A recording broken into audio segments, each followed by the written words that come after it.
Jake Henderson walked through the marble corridors of the crystalline palace. The walls glowed with a soft blue light that seemed to come from inside the stone itself. He was supposed to be meeting the royal council in 1 hour, but he had taken a wrong turn. The palace was massive, and the hallways all looked the same to him. They were an advanced alien species. They had been in space for thousands of years. They built cities on worlds that orbited distant stars. They had weapons that could destroy entire planets. Yet they had agreed to meet with humans to talk about peace and cooperation between their species. Jake checked the map on his wrist device. He should have turned left at the last intersection, but instead he had gone right. Now he was completely lost. The device showed no helpful information. The palace walls seemed to block the signal. He heard a sound ahead of him. It was water, not the sound of water from a machine, but real water moving. Jake followed the sound. Maybe there was someone near the water who could give him directions. The corridor opened into a large chamber. Steam rose from the center of the room. A natural hot spring, perhaps, or some kind of artificial bath. The water glowed with the same blue light as the walls. It was beautiful and warm, and it made Jake think of the hot springs back home in Colorado. But Jake was not alone in this chamber. Someone was in the water. Jake could see a silhouette. The figure was humanoid with long arms and a slender body. But something was wrong.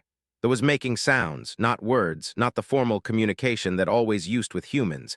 These were different sounds. Crying sounds. Jake froze. He knew that did not show emotion. They were cold and logical. They made decisions based on mathematics and data, not feelings. That was what all the human experts had said. That was what they had taught him before this mission. But this was crying. Jake should have left. He should have walked back down the corridor and found someone to give him directions.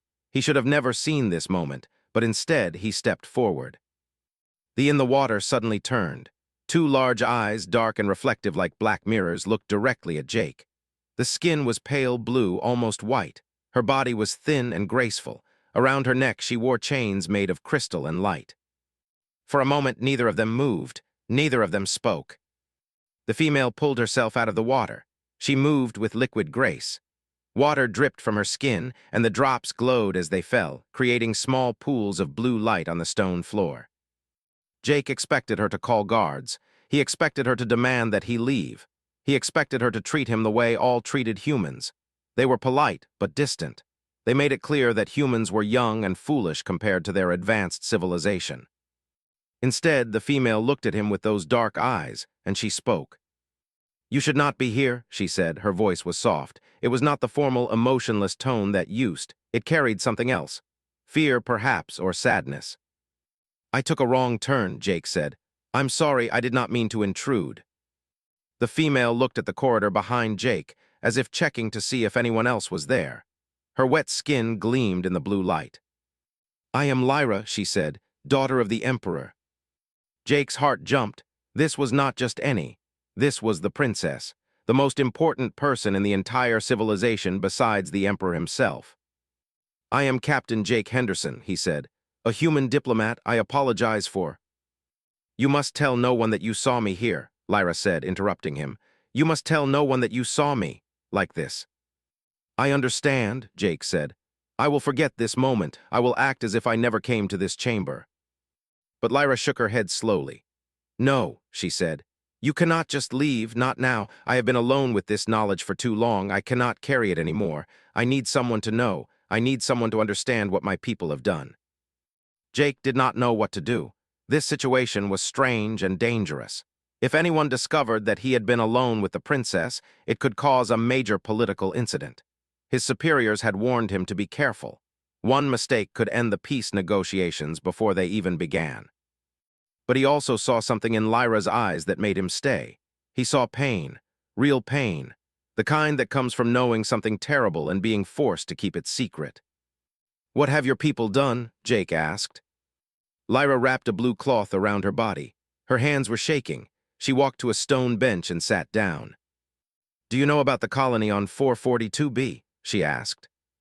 Jake thought for a moment. "I have heard the name," he said. "It is a human colony, is it not?"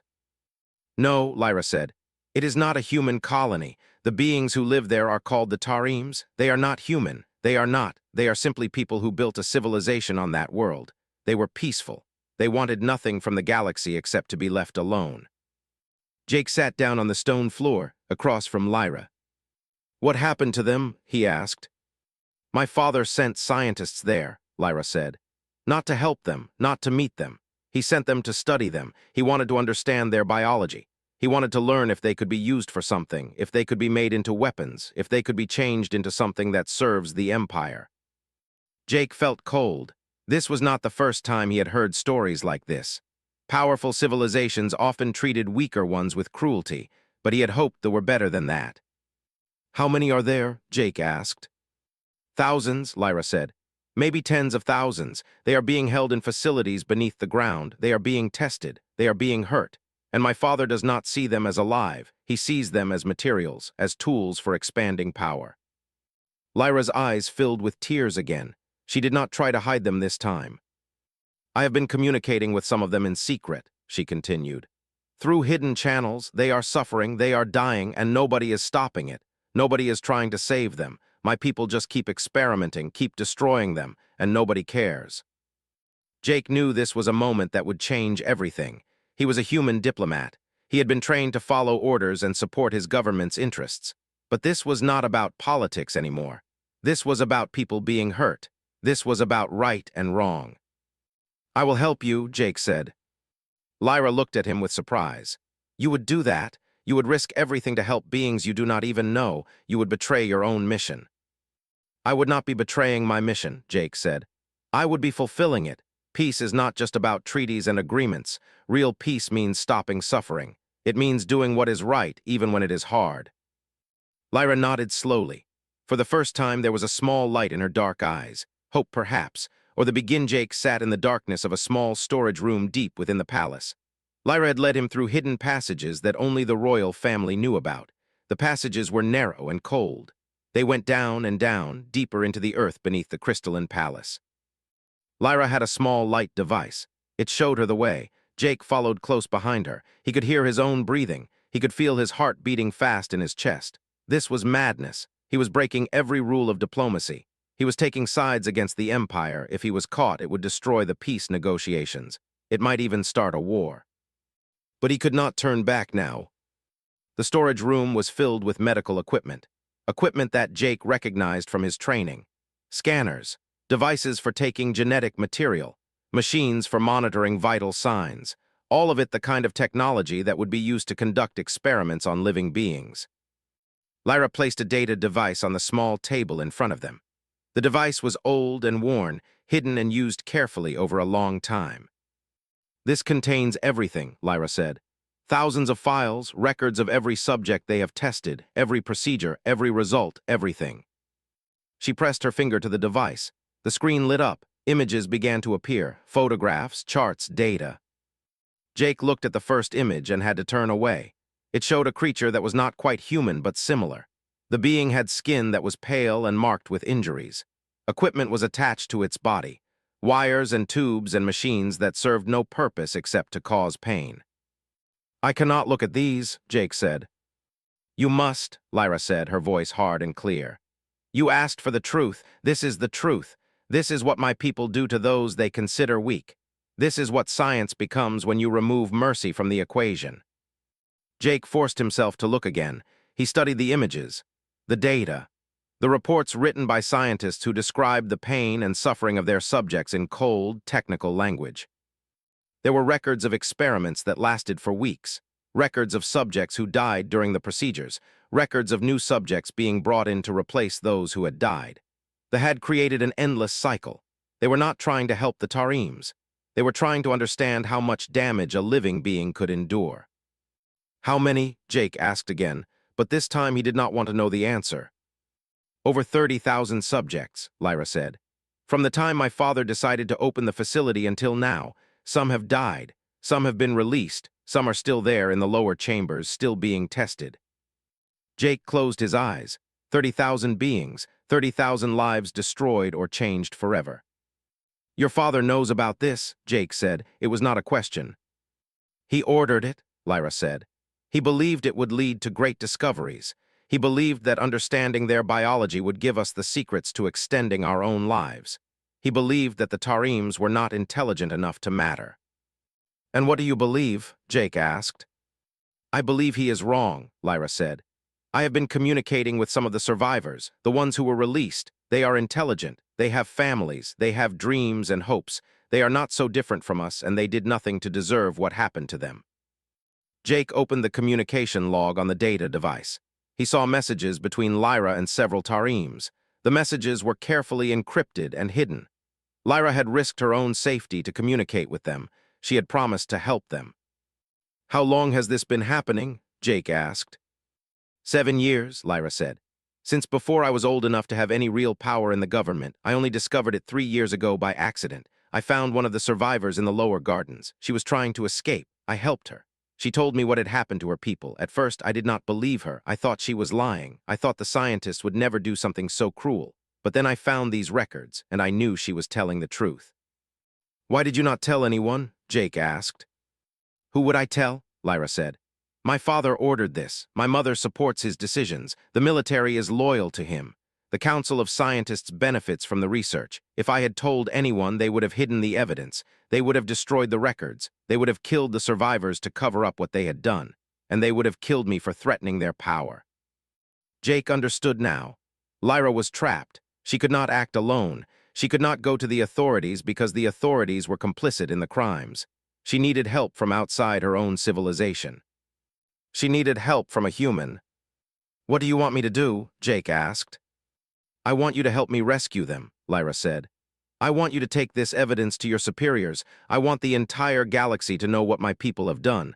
I want the Tarims to be freed, and I want my father to face justice." Jake understood what she was asking. If he did this, there would be no going back. He would be at war with the entire empire. He would be declaring that humans and could not coexist peacefully. He would be ending any chance of lasting peace. But there were 30,000 beings suffering in cells beneath the ground. There were beings being tortured in the name of science. There were people who had done nothing wrong being punished and hurt and destroyed. "I will help you," Jake said. "But we need more than just the evidence. We need people. We need soldiers. We need a plan." "I know," Lyra said. "That is why you must speak to your commanding officers. That is why you must convince them that this is real." "They will not believe me," Jake said. "They will think I have been compromised. They will think you tricked me into believing lies about your own people." "Then I will come with you," Lyra said. "I will tell them myself. I will show them my evidence. I will testify against my own father." Jake realized what Lyra was saying. She was willing to give up everything. Her family, her position, her entire life among her own people, all to save beings she did not even know. "Are you certain?" Jake asked. "I am certain," Lyra said. "I have been certain for 3 years. I have just been waiting for the right moment. I have just been waiting for someone brave enough to help me." Jake took the data device. He held it in his hand. The weight of 30,000 lives pressed down on him. The responsibility was enormous, but it was also clear. Right and wrong were not complicated. Suffering was wrong. Torture was wrong. Lies and deception were wrong. "We will need to move carefully," Jake said. "We will need to plan every step. We cannot afford to fail." "I know," Lyra said, "but we cannot wait much longer either. My father is planning to expand the experiments. He wants to test new procedures. He wants to study human genetics next." Jake felt cold again. Humans? They were planning to start experimenting on humans next. "When?" he asked. 2 weeks, Lyra said. "Maybe less. The ships are already being prepared. They are planning to capture humans during their next patrol of human space." Jake stood up. He had stayed in this room too long. He had learned too much. He had crossed a line that could never be uncrossed. Doctor sat across from Jake in the secure communication chamber aboard the human ship. The walls of the chamber were lined with technology that blocked all signals from entering or leaving. No one could listen to what they said. No one could record their words. Jake had told her everything. The bath, the princess, the experiments, the 30,000 victims. His face had gone pale as she listened. She was a scientist. She understood what they had done. She understood the cruelty of it. She understood that this was the kind of thing that would be remembered in history as a great evil. "This is not a mistake," said. "This is not a miscommunication. This is systematic torture carried out by a civilization that calls itself advanced." "We need to tell Commander," Jake said.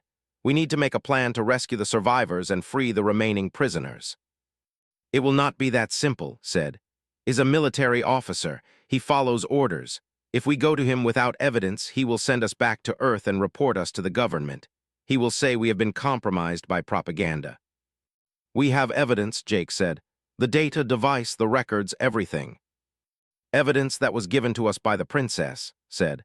We'll say we cannot trust it. He will say it could be a trap. He will say they are trying to create a division between the humans and the government so they can attack us when we are weak. Stood up and walked to the wall. She put her hand against the metal. It was cold. We need to show him something more, said. We need to show him that they are lying about their intentions toward humans. We need to show him that they see us the way they see the Tarims, as subjects for experimentation. Jake nodded. He had been thinking the same thing. Lyra had told him that the humans were next, that they were planning to capture humans for their experiments. Lyra said they are planning to begin human capture operations in 2 weeks, Jake said. There are 3 human outposts in this sector. If we can convince to move those outposts or increase their defenses, and if they still try to attack, then we will have proof. That might work, said, but we need to be careful. If moves the outposts and the do not attack, it will look like we were wrong. It will look like we started a panic based on false information. Then we need to be very sure, Jake said. We need to verify everything Lyra told us. Opened a secure data terminal. She began to work. She searched through every piece of information they had about she looked for patterns. She looked for signs of military movement. She looked for evidence that they were preparing for something large. After 2 hours, sat back in her chair. They are moving ships, she said. 7 transport vessels. They are supposed to be moving scientific equipment between colonies, but the timing is wrong, and the route they are taking passes directly through the human patrol zone. Jake leaned forward. What do you mean the timing is wrong? These ships are moving just before the human patrols are scheduled to pull back for maintenance, said. That means human defenses will be weakest exactly when these ships will be in the area. That cannot be a coincidence. Lyra knew this, Jake said. She gave us the schedule of when they would move. She knew the route they would take. Then we need to tell immediately, said. We need to convince him to keep the patrols in place. We need to make sure the humans can see what is happening. Jake and went to Commander's quarters, was a tall man with gray hair and hard eyes. He had been a soldier for 40 years. He did not trust easily, and he did not believe in coincidences. Jake told him the story. He showed him the data. He showed him the evidence of the experiments on the Tarims. He showed him the records of the planned human capture operations. Listened without speaking. His face did not change. When Jake finished, was quiet for a long time. If this is true, said, then we are at war with the Empire. There is no negotiation possible. There is no peace to be made with a civilization that sees us as subjects for experimentation. It is true, Jake said, and the princess will testify to it. She will confirm every detail. The princess said. He stood up and walked to a window that looked out at space. The home world was visible in the distance, glowing with blue light. The daughter of the emperor is betraying her own father. That seems difficult to believe. She has been in communication with some of the survivors, said. She has risked her own safety to help them. She is not lying. Turned back to face them. I will verify your claims, he said. I will send ships to survey the areas where you say the experiments are taking place. I will monitor the transport vessels, and I will increase human defenses in this sector. But I will do nothing else until I have proof with my own eyes. That is all we ask, Jake said. Over the next few days, sent out scouts. They flew small, quiet ships that they would not notice. They took readings of the areas beneath the palace where Lyra had said the experiments were happening. The readings confirmed everything. Large chambers heavily shielded, life signs of multiple species, some of which were not, medical equipment, power systems dedicated to containment and control. His face grew hard and angry as he reviewed the data. We need to mount a rescue operation, he said. We need to get those people out. We need to be careful, said. If we attack facilities, they will retaliate. They might kill the prisoners before they let us rescue them. Then what do you suggest? Asked. We need help from inside, Jake said. We need Lyra to help us access the facilities. We need her to disable the security systems. We need her to guide us to where the prisoners are being held. "You are asking the princess to commit treason," said. "You are asking her to betray her entire civilization." "She has already made that choice," Jake said. "She made it the moment she decided to help the survivors. She made it the moment she gave us the evidence. Now we need to help her finish what she started." Nodded slowly. "Then we need a plan," he said. "A detailed plan, something that protects our people and gets the prisoners out alive." Jake and spent the next week planning the rescue. They studied the palace layout. They analyzed the guard rotations. They identified the best points of entry and exit. They calculated how many soldiers they would need. They planned for every possible complication. And all the while, Lyra waited in hidden places within the palace, watching and reporting back to Jake. She sent him information about guard positions. She sent him security codes. She sent him maps of passages that no outsider knew about. But Lyra was also being watched. One of the officials, Lord, had begun to notice her movements. He had seen her in places she had no reason to be. He had noticed her unusual communication patterns. He was not certain what she was doing, but he was suspicious. Lord was ambitious. He wanted power. He wanted to be the next emperor, and he saw Lyra's activities as an opportunity. If he could prove that the princess was betraying her father, he could move against her. He could eliminate her as a threat. He could position himself to take control of the throne. Lord began his own investigation. He hired agents. He spied on Lyra. He broke into her personal systems. And he found the evidence. He found the communication logs. He found the data about the rescue plan. He did not go to the Emperor immediately. Instead, he made his own decision. He would wait until the rescue operation was. He would let the humans attack. He would let them damage the palace and the government. And then he would defeat them and capture them. And then he would reveal to everyone that the princess had conspired with the enemy to weaken the people. The Emperor would be forced to execute his own daughter. The government would be in chaos. And Lord, the rescue operation began at midnight according to the palace's internal time system. Jake led a team of human soldiers into the lower levels of the crystalline palace. They moved quietly through passages that Lyra had shown them. They avoided the main corridors where guards patrolled. Commander waited above with reinforcements, stayed on the ship coordinating communications. The passages were cold and dark. Jake could hear water dripping somewhere in the distance. The air smelled of stone and something else, something chemical, something that made his eyes water. As they descended deeper, they began to see the facilities, the experimental chambers, the equipment that Lyra had shown him in the data files. And they began to see the prisoners. The first chamber held Tarims, beings with pale skin and dark eyes, similar in some ways to Lyra but different in their biological structure. Some were in medical beds connected to machines. Some were in cells looking out with empty expressions. Some were dead. Jake's soldiers moved quickly. They disabled the security systems using codes that Lyra had provided. They freed the prisoners. They handed out medical supplies and water. They tried to explain that they were here to help, even though the Tarims did not understand human language. But then the alarms began to sound. Lyra appeared at the end of the corridor. She was running. Behind her, guards were pursuing. "They know," she said. "Knows about the rescue. He is coming with his entire force. He is coming to stop us." Jake understood immediately. They had been betrayed. Someone had discovered the plan and informed the Emperor and his guards. "Move faster," Jake commanded his team. "Get all the prisoners up to the transport ships. We are leaving now." The soldiers worked faster, but they were running out of time. The sound of weapons fire echoed through the corridors behind them. Explosions shook the walls. Dust fell from the ceiling. A soldier next to Jake was struck by a blast. He fell to the ground. Jake grabbed him and pulled him forward. They could not leave anyone behind, not if they could help it. They reached the upper levels, was waiting with more soldiers. They provided cover fire, pushing back the guards. The transport ships were already loaded with prisoners. The engines were warming up. But more soldiers were pouring into the palace, more than Jake had expected, more than they had prepared for. Lyra ran to her father's communication chamber. She knew what she had to do now. She had known for a long time that this moment would come. She would have to expose everything publicly. She would have to make sure that no matter what happened in the palace, the truth would survive. She activated the palace broadcast system, the system that connected to every world, the system that was watched by billions of beings. The evidence began to stream across every screen.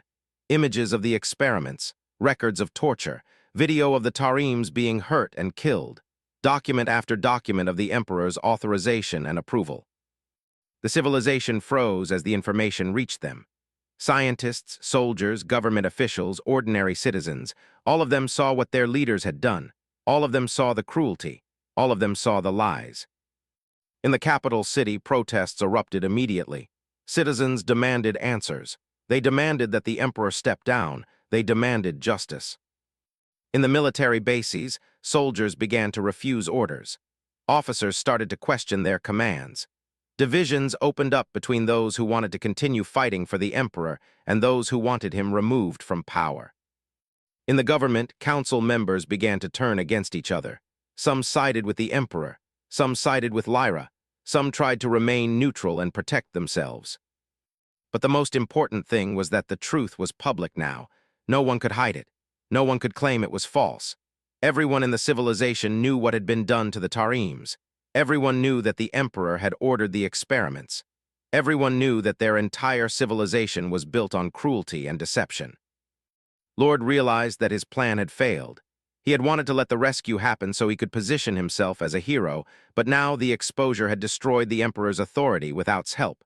Moved quickly to align himself with the reformers. He publicly denounced the emperor. He called for change. He positioned himself as a voice of hope for a new civilization. But Jake and his team did not have time to watch the political chaos unfold. They were still fighting to escape. The guards were still attacking. More soldiers kept arriving. Jake realized that they would not be able to hold this position much longer. "Fall back to the transport ships," commanded. "We are leaving now." They ran through the corridors, carrying prisoners and wounded soldiers. The explosions were getting closer. The palace was being damaged by the fighting. Walls collapsed behind them. Ceilings fell. Lyra was still in the palace. She was still broadcasting evidence. She was making sure that every detail was being sent out to the entire galaxy. She was making sure that the truth could not be suppressed. Jake turned back. "Where is Lyra?" he called out. "She is in the communication chamber." His voice came through his communication device. "She says she will join you in 3 minutes." Jake reached the communication chamber. Lyra was still there, still uploading data. Guards were coming up the stairs. She was running out of time. "Come," Jake said, grabbing her hand. They ran. Behind them, the guards were firing. In front of them, the corridor led to the landing platform where the transport ships were waiting. They reached the platform. The ships were already lifting off. One remained with its door open, waiting for them. Jake and Lyra ran toward it. The ramp was being pulled in. They jumped. They landed hard inside the ship, pulled them to their feet. The door sealed shut. The ship rose into the air. Below them, the palace was in chaos. Guards were running in all directions. Some were fighting each other. Some were fleeing. Some were standing still, shocked and confused by what had happened. The rescue ships climbed higher. They broke through the atmosphere. They entered space. Behind them, military ships were pursuing. But something strange was happening. Some of the ships were moving to intercept the pursuing forces, was fighting. The military was divided. The rescue ships entered jump space. They had made it. They had successfully rescued the Tarims.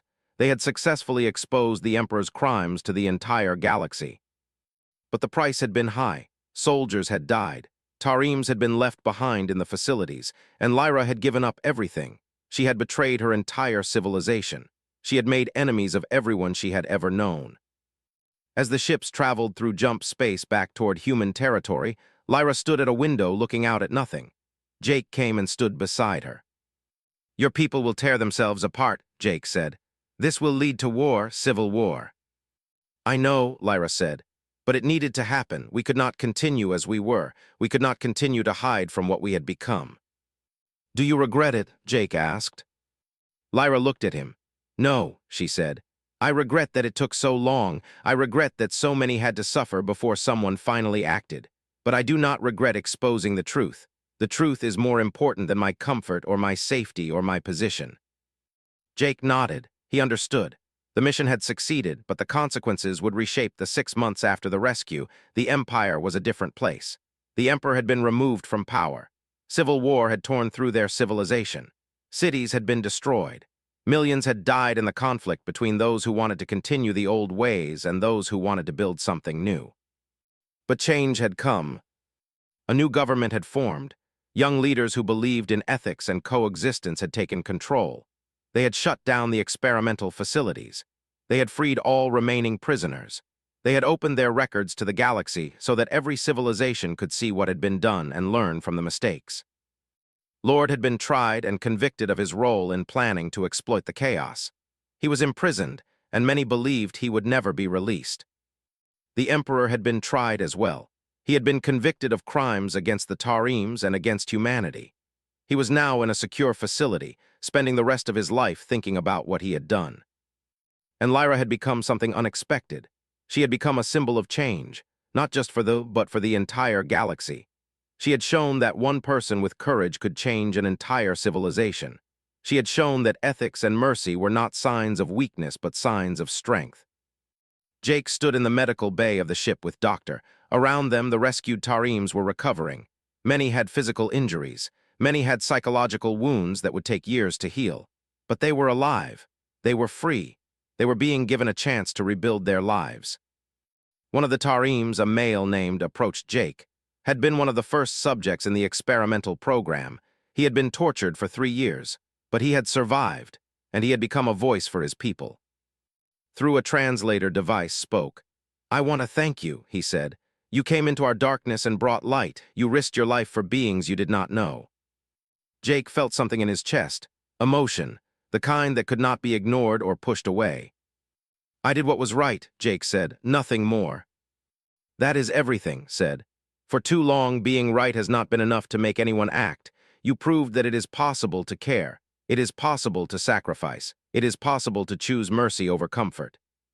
Smiled, she put her hand on Jake's shoulder. "He is right," she said. "What we did changed everything, not just for the Tarims, but for the entire galaxy. Now every civilization knows what happened. Now they know what happens when you abandon ethics. Now they know that humans will not accept cruelty, even from those who are technologically superior." Later that day, Jake met with Lyra in her quarters on the ship. She had chosen to stay with the humans. She could not return to the civilization. Too many blamed her for the Civil War. Too many wanted revenge for the chaos and destruction. But the younger respected her. Many of them had reached out to her, asking for her guidance and advice as they tried to build a better government. Lyra was preparing to go back to space, not to hide or to run, but to participate in the rebuilding. The new government had asked her to be an advisor on ethics and civilization policy. They wanted her to help them ensure that nothing like the experiments would ever happen again. "I am leaving tomorrow," Lyra said to Jake. "I will return to my people, but I wanted you to know something before I go." "What is that?" Jake asked. "You changed me," Lyra said. "When you came into that chamber and saw me crying, you could have reported me. You could have used what you saw against me.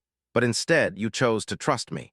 You chose to believe that I was telling the truth. You chose to help me even though you knew it would be dangerous." "You were suffering," Jake said. "I could not ignore that." "That is what I mean," Lyra said. "You have compassion. Your entire species has it. You are taught that humans are weak compared to more advanced civilizations, that you are young and foolish and primitive. But you have something that is more powerful than all of our technology. You have the ability to see someone else's pain and care about it. You have the ability to sacrifice for someone you do not know. That is not weakness. That is the most powerful thing in the universe." Jake thought about this. He thought about what Lyra had said. He thought about what had happened in the past 6 months. An entire civilization had been forced to change. Millions of lives had been affected. A new era of peace was beginning. And it had all started because one human diplomat took a wrong turn and found a princess crying in a bath. The next morning, Lyra boarded a diplomatic vessel that was taking her back to space. She stood on the boarding ramp and looked back at Jake and Commander, who had come to see her off. "Tell your superiors that the Empire is committed to peace," Lyra said. "We are committed to living as equals with all species. We have learned that being advanced does not mean being cruel. We have learned that intelligence without ethics is just another form of darkness." "We will tell them," Jake said, "and they will believe us because you have already proven it." After Lyra left, Jake stood on the observation deck of the ship looking out at space. The galaxy seemed different now, somehow larger, somehow filled with more possibility. Came and stood next to him, "What are you thinking?" she asked. "I am thinking about how fragile everything is," Jake said. "One wrong turn, one moment of compassion, one person willing to stand up and say that something is wrong. That was all it took to change everything." "It was not easy," said. "It cost us, it cost Lyra, it cost many people." "Yes," Jake said, "but it was necessary, and it worked. Maybe that is the lesson that humans need to remember, that when we see wrong we have to act, not because it is easy, but because it is necessary, because beings who are suffering depend on beings who care enough to help them." Jake looked at the data about the Tarims. They were already beginning to rebuild. Some were choosing to return to their home world. Others were choosing to stay with humans and learn our ways. Some were asking to join the human government and help ensure that something like this never happened again. The future was uncertain, but for the first time in a long time, the future looked hopeful. 6 months turned into a year, then 2 years, then 5 years. The civilization continued to change. The new government proved that it was serious about ethics by implementing laws that protected the rights of all species. They opened their records fully to other civilizations. They invited inspectors and observers to ensure that they were following through on their commitments. The Tarims recovered. Many of their physical wounds healed. Some of the psychological wounds would take longer. Some would probably never fully heal. But they survived. They rebuilt their civilization. They became a symbol of hope for other oppressed civilizations. And Jake Henderson became a living legend. He was the human diplomat who had accidentally discovered a truth that changed an entire galaxy. He was the human who had shown that compassion and courage were more powerful than weapons and technology. But Jake did not think of himself as a legend. He thought of himself as someone who had simply done what was right. He had seen wrong and he had acted. That was all. Years later, when he was an old man, Jake would return to space. He would meet with Lyra, who had become one of the most important leaders in the new government. They would walk through the gardens of the palace, in the same gardens where Lyra had once helped a tortured Tarim escape. "Do you think we made the right choice?" Lyra would ask him. "I think," Jake would say, "that we made the choice that our conscience demanded. We saw wrong. We acted. And in acting, we discovered something about ourselves and about our civilizations that would have remained hidden forever." "And what was that?" Lyra would ask. "That the most advanced technology in the universe is not weapons or shields or the ability to fly faster than light," Jake would say. "It is the capacity to choose mercy over revenge. It is the ability to see someone else's pain and care about it enough to do something about it. It is the courage to stand up and say that something is wrong, even when it costs us everything." Lyra would smile, and they would walk together through the gardens, two beings from different civilizations, united by the knowledge that they had changed the course of history by choosing to care. Entire galaxy would step in and restore order. He would be the hero, he would be the next emperor. It was a perfect plan. It only required that he keep his knowledge secret for a few more days. But Jake did not know any of this. None of them did. They moved forward with their plan, believing they had maintained secrecy, believing they were one step ahead of their enemies. They were wrong, they were walking into a trap, and they did not know it. "Then we have no time to waste," he said. "We need to tell my team today." "Eing of courage." "Then we must move quickly," Lyra said. "And we must tell no one until we are certain we can succeed. If my father discovers what I am planning, he will kill me, and he will kill you too."